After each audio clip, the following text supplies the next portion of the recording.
आप सभी को नमस्कार। कल बागीदोरा से गढ़ी आते वक्त मुझे इस मखमली रास्ते का सफ़र तय करना पड़ा। लेकिन इस रास्ते पर मैंने कुछ देखा कि कैसे एक आम जनता या एक परिवार अपनी समस्या का समाधान खुद ही कर रही है। लेकिन इसकी ज़िम्मेदारी तो उसने है ना एक अपना वोट देकर अपने जनप्रतिनिधि या हमारे अधिकारियों के हाथों में है।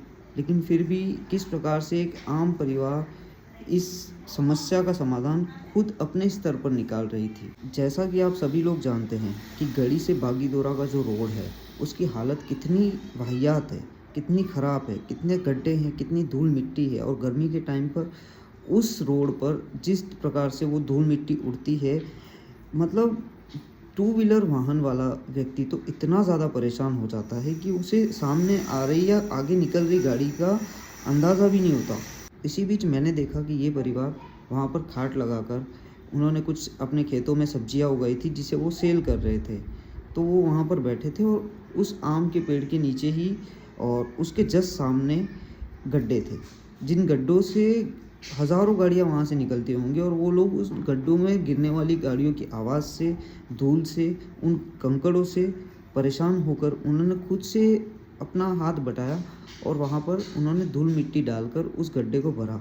यहाँ तक कि उस छोटे बच्चे ने भी अपना हाथ बढ़ाया अपनी माँ और पापा के साथ में और उस गड्ढे को भरा।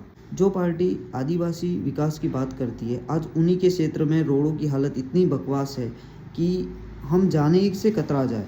वोट के नाम पर भोली भाली जनता को बहला फुसलाकर जातिवाद के आधार पर वोट ले लेना और जब ज़रूरत पड़े उन्हें तब उन्हें पीठ दिखाकर भाग जाना, इसे कोई राजनीति नहीं कहते। इन असुविधाओं का शिकार सिर्फ आम जनता बनती है। चुनाव के बाद उन्हें भुला दिया जाता है, सिर्फ चुनाव तक ही उन्हें सीमित रखा जाता है।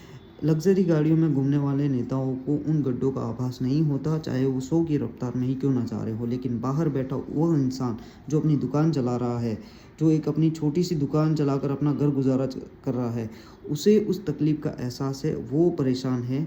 और उसकी आवाज़ कौन उठाएगा, उसकी कौन सुनेगा, उसके मन की कौन सुनेगा और उन चीज़ों का निवारण कौन करेगा। कई नेता क्षेत्र की भोली भाली आदिवासी जनता को जाति और क्षेत्र के आधार पर भड़काकर बहला फुसलाकर वोट ले लेते हैं और काम नहीं करते हैं। मैं आपसे यही निवेदन करूंगा कि इस बार पंचायती चुनाव में आप उस व्यक्ति को वोट दें जो आपके लिए काम करके देता है। इससे कोई फ़र्क नहीं पड़ता कि वो किस पार्टी का है, लेकिन आपको उस व्यक्ति को वोट देना है जो आपके क्षेत्र में विकास करे, आपका कार्य करे और आपकी असुविधाओं को समझे और उसका समाधान निकाले। धन्यवाद।